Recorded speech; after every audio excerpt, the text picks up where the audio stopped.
Alcanzando el conocimiento. Bienvenidos a Alcanzando el Conocimiento. Tengo el gran gusto de volver a conversar con Armando Bartra, pues él es un gran escritor, pero también un pensador.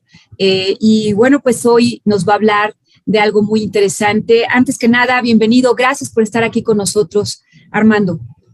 Hola, buenos días, buenas tardes ya casi, Berta. Pues una vez más estoy aquí con mucho gusto tratando de decirle a quienes están al frente de este medio que hay un libro nuevo, un libro mío, un libro que hubiera querido no tener que escribir, pero que tuve que escribir porque trata de la pandemia. Es así, de la peste de Atenas a la COVID-19, exceso de muerte, se llama tu libro. Y bueno, pues sí, creo que sí fue exceso de muerte y pareciera que todavía no terminamos de esta gran pesadilla. Han sido más de 2 años, casi 3 años, en donde, bueno, pues toda nuestra vida ha cambiado y tú lo hablas perfectamente en esta reflexión que haces, como la gran crisis, no es una gran crisis capitalista, sino es una crisis ahora de muchas cosas más que involucra la vida. Armando, platícanos cómo viviste la pandemia, qué te llevó a hacer este libro, platícanos todas tus inquietudes, que además es un libro editado por el Fondo de Cultura Económica y que muy pronto lo estarás presentando justamente en una de las librerías del Fondo. Así es, así será. Y lo voy a presentar, y no es casual, voy a tomar esto como gancho para decirlo.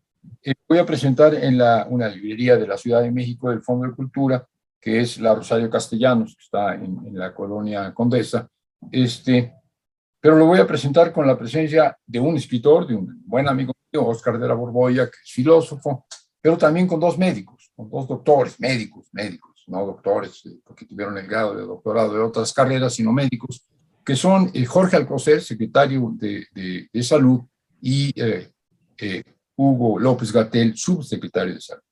¿Por qué 2 personajes que han tenido que ver pues muchísimo en esta pandemia? Claro. ¿Por qué? Porque un libro de, en todo caso, historia, reportaje, filosofía política, sociología, como es el mío, sugieren la presencia de 2 médicos que además son funcionarios del sistema de salud mexicano. Porque de lo que estamos hablando es precisamente de esto, de una enfermedad de una magnitud tal que nos obliga, por un lado, a un esfuerzo médico extraordinario, como el que la humanidad entera, todos los países, bien o mal, han hecho, pero nos obliga también a una reflexión que va más allá de la medicina, que tiene que ver con la fragilidad humana, que tiene que ver con el hecho de que, como tú dijiste, durante 2 años y medio, nos hemos enfrentado a una situación que todavía no termina, que nos ha transformado. ¿Cómo es que nos ha transformado? ¿Qué tan en serio y profundamente nos ha transformado?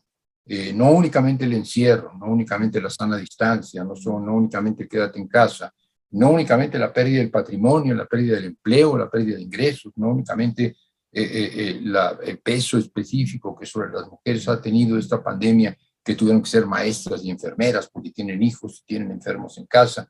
No solo eso, sino lo que representa para todos y todas el hecho de saber, lo sabíamos, pero ahora es patente y ahora nos amenaza y nos atañe día y noche, que somos mortales, que somos frágiles, que somos seres para la muerte. Ya lo sabíamos, yo sé que me voy a morir y no duraré mucho, tengo 81 años, esto lo sube siempre conforme avanzaba mi edad, pero ahora es diferente. Ahora la muerte se me presenta como un tsunami, como una avalancha de muerte. La parca está en todos lados, está día, tarde y noche. La parca se lleva a mis amigos, amenaza a mis familiares, multiplica el número de muertos en mi ciudad, en mi país, en el mundo. Y esto nos obliga, repito, a reconocer algo que estaba escrito y que todos sabíamos, nadie lo ignoraba. Somos frágiles, somos seres para la muerte, no solo los individuos, la humanidad misma no tiene garantizada su permanencia, su eternidad en este mundo, pero esto ahora hay que asumirlo, y asumirlo es complicado, porque no es algo que vamos a combatir, no podemos enfrentarnos a la muerte es algo que va a venir, la muerte no es algo que podamos combatir, ni siquiera podemos compartir, vamos a la muerte solos, y la enfermedad es parte de este camino hacia la posible muerte, y frente a eso necesitamos una integridad moral, espiritual, no solo física, de la que quizás carecíamos porque nos habíamos olvidado de que estas cosas suceden. Y el libro se ocupa de esto, pero no solamente de lo que está pasando aquí y ahora. Sobre eso se ha escrito mucho, bastante, y se escribe y se seguirá escribiendo, sino cómo vivieron experiencias semejantes hace 2500 años, Grecia, o cómo vivieron los 600 del siglo del milenio pasado, en Londres, la Gran Peste, o cómo lo vivieron hace 100 años, apenas 100 años, con la influencia, dijeron española, en realidad se originó en Estados Unidos y se trasladó luego a Europa, la influenza que se llevó a 100 millones de personas hace un siglo. Y en este caso me acerco a escritoras que enfermaron y sobrevivieron, como Catherine Ann Porter, como Virginia Woolf. ¿Por qué hablo de ellos? Para apartarme de la circunstancia inmediata, para no hablar de lo que está pasando hoy en mi país, en mi ciudad, en mi mundo. No, precisamente para encontrar el diálogo con quienes padecieron algo parecido a lo que yo padezco, ¿no? Hablar con Tucídides es hablar con alguien que, como yo, como mi vecino, como mi familiar, como mi amigo, mi amiga, están viviendo algo muy parecido. Tucídides se enfermó de la peste, Tucídides estuvo a punto de morir, Tucídides no sabía qué iba a pasar ni con él ni con sus amigos que vivían en Atenas. Tucídides tuvo que escribir sobre esa enfermedad porque había que dejar constancia de ella, no solo a los médicos para que supieran lo que pasaba, sino también a los demás seres humanos para que supieran lo que le había pasado a una ciudad, la orgullosa Atenas, la mayor ciudad cultural, política, económica del mundo, que de pronto se sentía golpeada por un enemigo invisible, que era una pandemia. Estas experiencias, hace 2500 años o menos, son experiencias que hay que compartir, porque nos están llamando a reflexionar y ellos nos hablan como contemporáneos a pesar del tiempo que nos separa. Armando, haces justamente esta reflexión a través de los años, una reflexión muy filosófica, muy profunda, y entonces llegamos a ver que la incertidumbre que acompañaba a los griegos es la misma que acompañó hace 600 años con la peste bubónica y después con la peste española y después ahora es la misma incertidumbre que tuvimos estos casi 3 años de pandemia en que no sabíamos qué iba a pasar y que a la fecha seguimos hoy viendo que está cerradas, bueno, apenas acaban de volver a abrir los mercados en Shanghái y demás, pero estaban cerradas todas los comercios y no podían salir la gente en China y estamos pensando que la pandemia va a volver y que todavía y que viene otra. En enero la tuvimos el Omicron y entonces va y viene y entonces es esta incertidumbre que no se sabe a ciencia cierta qué va a pasar. Creo que es la palabra clave, que bueno, que así lo recoges, está en el libro y así lo vivimos, pero hay que pensarlo así. Incertidumbre, si no sabemos qué va a pasar, como tú concluiste tu reflexión, no sabemos qué va a pasar. Y no sabemos qué va a pasar, no hay manera de saber. Es decir, estamos frente a un hecho que tiene un comportamiento incierto, porque estamos frente a un virus, en este caso, que muta. Ahora ya sabemos mucho de los virus mutan, cambian, se replican, se copian, se reproducen, su forma de reproducirse es copiarse, pero a veces la copia no sale igual que el original, entonces sale una copia defectuosa, igual que pasa con una fotocopiadora, y esa la tiras porque ¿no? Y los virus mutan todo el tiempo y están sacando copias de sí mismos todo el tiempo, y hay copias defectuosas todo el tiempo, pero alguna de esas copias distintas del original resulta que es más eficaz para sobrevivir que el original. Que es corregido y aumentado. Así es. Y entonces esa, por razones de selección natural, permanece. Y esa es la que se transforma quizá en una nueva cepa de una enfermedad, como en este caso, pandémica, que podía ser Omicron. Esto es aleatorio. Las mutaciones son aleatorias. Sabemos que son millones. Sabemos que son más, cuanto más virus hay en el mundo. Sabemos que son rápidas.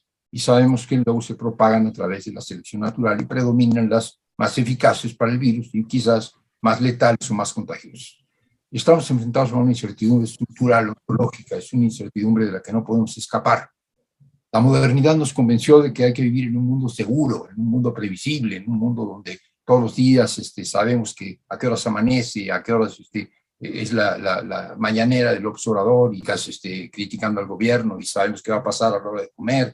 Y sabemos hasta cuando se cae el internet, cuántos minutos va a pasar que se reponga. Vivimos en un mundo de incertidumbres y no podemos vivir en la incertidumbre, y esto nos obliga a vivir en la incertidumbre, porque esta es una de las grandes incertidumbres. No sabemos que nos vamos a morir, todos nos vamos a morir, pero no sabemos cuándo. Y esto nos obliga a enfrentar el hecho de que no lo sabemos y no lo podemos saber. Incertidumbre es la palabra que tú usaste, una incertidumbre que es ontológica porque no hay manera de erradicarla, porque tiene que ver con cómo se comporta el virus, pero tiene que ver con también, por ejemplo, cómo nos comportamos nosotros. Hay otra incertidumbre que no tiene que ver con comportamientos aleatorios, sino que tiene que ver con decisiones. Los seres humanos tomamos decisiones. ¿Qué vamos a hacer? ¿Vamos a salir a la calle a pesar de que nos dijeron que no salgas a la calle? Si salimos a la calle va a haber más contagios. Si no salimos a la calle va a haber menos. ¿Cómo vamos a reaccionar? Pues los patrones de comportamiento no permiten hacer previsiones tan absolutas porque nunca nos había pasado eso. ¿Nos vamos a quedar realmente en casa y vamos a guardar la sana distancia? Pues unos sí y otros no. ¿Qué tanto vamos a guardar la sana distancia? O nos va a parecer que pues, 1,5 metros puede ser 1 metro, puede ser medio metro y que entonces no importa y entonces nos vamos a enfermar. Es imprevisible. La decisión que tomemos los mexicanos, pero no solo los mexicanos, sino los londinenses o que tomen los africanos, es imposible de prever. Hay tendencias, pero no sabemos exactamente qué. Y por lo tanto estamos en incertidumbre. ¿Que la gente va a aceptar la vacuna? No la va a aceptar. Recuerden que nos están escuchando, que hubo muchas versiones de que iba a haber una oposición a las vacunas y una resistencia a las vacunas muy fuerte en México. En México no la hubo, en otros lugares sí. Incertidumbre. ¿Cómo vamos a reaccionar los mexicanos ante las vacunas? ¿Vamos a reaccionar como en otras ocasiones con el temor? No le creemos a la ciencia médica y no queremos vacunarnos, o al revés, si nos vamos a vacunar. Hay incertidumbre, vivimos en incertidumbre, eso no es malo, es muy aburrido vivir en la absoluta certidumbre. Pero la modernidad nos dijo, queremos un mundo de abundancia y queremos un mundo de certidumbre, que haya de todo para todos y que además todo sea seguro.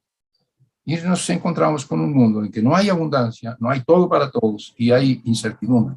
Y en ese mundo hay que vivir. Y es una crisis civilizatoria, es una crisis de enormes proporciones, porque entramos en un mundo, ahora sí, postmoderno, en donde la incertidumbre y la escasez van a ser cotidianas, porque así es el mundo, pero nos habíamos olvidado de ello.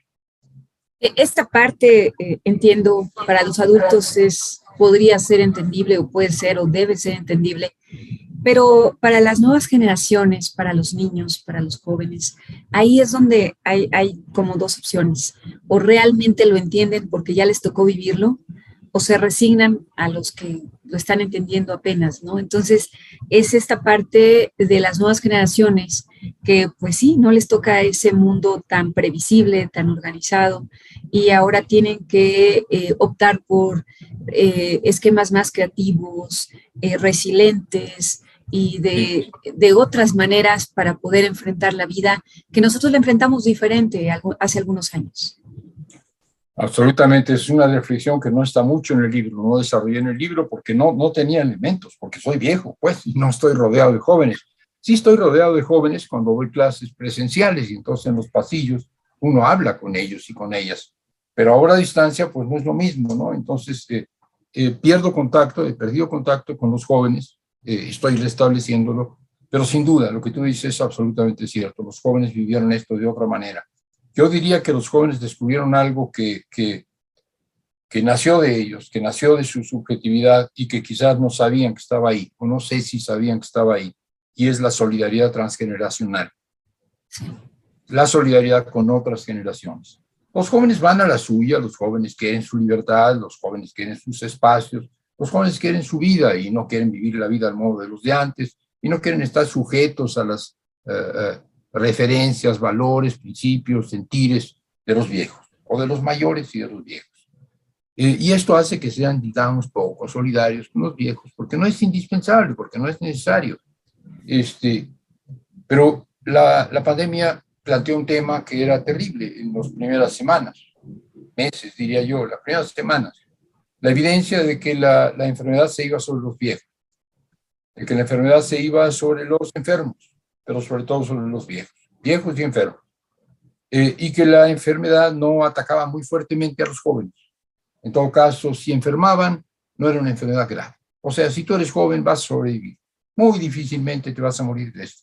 Pero si tú eres viejo, te vas a morir si te da. ¿Y qué hacemos ante eso? Ah, bueno, pues yo soy joven, no tengo problema, yo por qué tengo que guardar la sana distancia, yo por qué tengo que evitar salir de casa, yo voy a salir de casa, yo voy a ir al reventón, yo no voy a mantener la sana distancia, porque finalmente a mí la enfermedad no me va a hacer nada, o en todo caso yo soy inmortal, como piensan los jóvenes, y puedo agarrar la moto y subirme y correr a 120 kilómetros por hora y no me va a pasar nada, y tampoco me va a hacer nada la COVID-19. Pero esos jóvenes se quedaron en casa. Pero estos jóvenes redujeron su vida social, pero estos jóvenes mantuvieron la sana distancia, porque de pronto descubrieron que ellos no podían llegar a su casa un día, contagiar del virus a su mamá, a su papá, a su abuelo, a su abuela, y que se murieran, porque era un asesinato, era un crimen, que tenían que proteger a sus viejos, que tenían que proteger a los viejos, a las viejas, que tenían que protegerlos protegiéndose ellos mismos, que había que quedarse en casa, no porque uno debiera quedarse en casa para sobrevivir, sino porque el abuelo, la abuela o el papá que tenía diabetes o la mamá que tenía problemas cardíacos se podían morir por culpa de ellos. Y fueron solidarios. Las primeras semanas, los primeros meses fueron extremadamente solidarios los jóvenes. Y ahorita con la COVID-19, perdón, ya ahorita con la Omicron, mucho menos, porque la Omicron les pega más a ellos, pero mata menos. Entonces, pues ya les vale, perdón por la expresión. Pero sí, los jóvenes están mucho más socializados, están mucho más en la convivencia intensa, etcétera, porque saben que ahora es contra ellos y que no es muy grave y que van a sobrevivir y que los viejos están vacunados y que los viejos no les está pegando fuerte, no se están muriendo los viejos. Entonces, ahora sí los jóvenes somos libres otra vez. Estoy simplificando. Lo que estoy diciendo es que los jóvenes vivieron esto de otra manera. Esta responsabilidad por los mayores. No, ellos son responsables de mí, sino yo soy responsable de ellos. Debo de cuidarlos. Si están enfermos, debo conseguir yo los alimentos, debo conseguir las medicinas si es que hay medicinas. Debo atenderlos aunque no tengan la COVID, porque no pueden ir al hospital, porque tienen miedo de ir al hospital, porque ahí sí hay COVID, y entonces están en casa y tienes al enfermo en casa. Las mujeres atendieron eso, los jóvenes atendieron eso. Yo creo que ahí hubo un ejercicio de solidaridad que cambia a una generación entera que se siente responsable por sus viejos, cosa que siempre ha sido así, pero de pronto es evidente. Y al revés, no sé en dónde vivas, no sé en dónde vivan quienes están oyendo eso. Yo vivo en la Ciudad de México, en la parte sur de la Ciudad de México, y me tocó la vacuna. Soy de la tercera edad, evidentemente, y fuimos de los primeros vacunados. Y entonces, de pronto, en Topilejo, en una escuela secundaria preparatoria, donde nos vacunaron, llegamos los viejos. Y veías a los viejos y las viejas con sus andaderas, veías a los viejos y las viejas con su silla de ruedas, veías a los viejos y las viejas con su bastón o caminando lento o ayudados por un familiar, marchando ahí, saliendo del encierro. Veníamos de meses, de quizá un año de encierro, porque de pronto ya había la vacuna, salías de tu casa, salías al sol y encontrabas a muchos ahí marchando contigo y te recibían jóvenes, jovencitas, jovencitos, 17, 18, 19 años, tocando música, tocando el acordeón, cantando, bailando, celebrando, diciéndote que no te preocuparas, que te iban a vacunar, etc. Fue una fiesta, fue un carnaval, pero esa fue la experiencia de ahí están los jóvenes, ayudándonos a nosotros. No aburridos de que les estemos diciendo que deben de vivir y de que los estemos presionando y de que, no, al revés, ahí están los jóvenes cuidándonos a nosotros, atendiéndonos a nosotros, alegrándonos, cantando, bailando para nosotros. Es una experiencia inaudita. Para los viejos, evidentemente, supongo yo que también para los jóvenes. No en todos los casos la vacunación fue igual, pero la vacunación fue una parte, la parte positiva, la parte de sentir que estaba saliendo del túnel. O sea, y es la seguridad que tenemos hasta ahorita. O sea, nos gusten las vacunas o no nos gusten las vacunas, es como esa poca certidumbre que tenemos de que, bueno, por lo pronto no nos vamos a volver a contagiar tan fuerte, ¿no? Pero a lo mejor sí, o sea, tú puedes pensar que sí, tienen una eficacia. No era el tema era la subjetividad, la sensación de que estamos encerrados, estamos solos, nos amenazan, nos acosan, no podemos salir al sol, no podemos ir a la tienda, no podemos trabajar si es que trabajábamos, corremos riesgo. Y de pronto estás en la calle, de pronto estás con muchos, de pronto estás con los jóvenes, y eso hace la diferencia. A lo mejor te vas a enfermar y te vas a morir. No estoy hablando de eso. Estoy hablando de una percepción, salir del túnel, ver la luz. Y cuando ves la luz, lo que ves son jóvenes. Claro. Nos vacunamos al principio.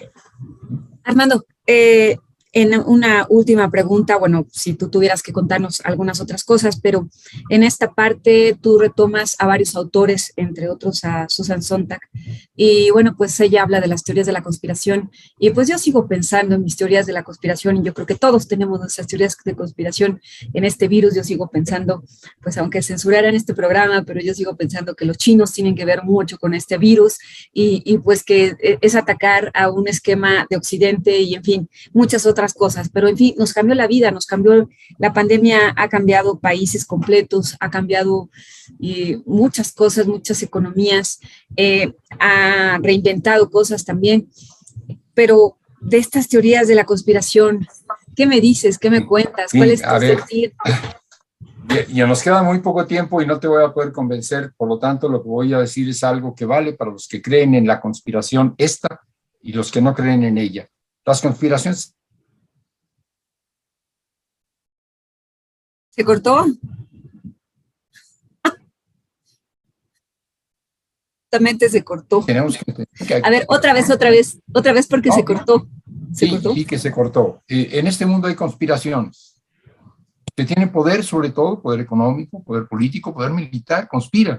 E incluso poder tecnológico, poder científico, conspiran, hay conspiraciones. Y hay que destapar esas conspiraciones y denunciar. Son reales.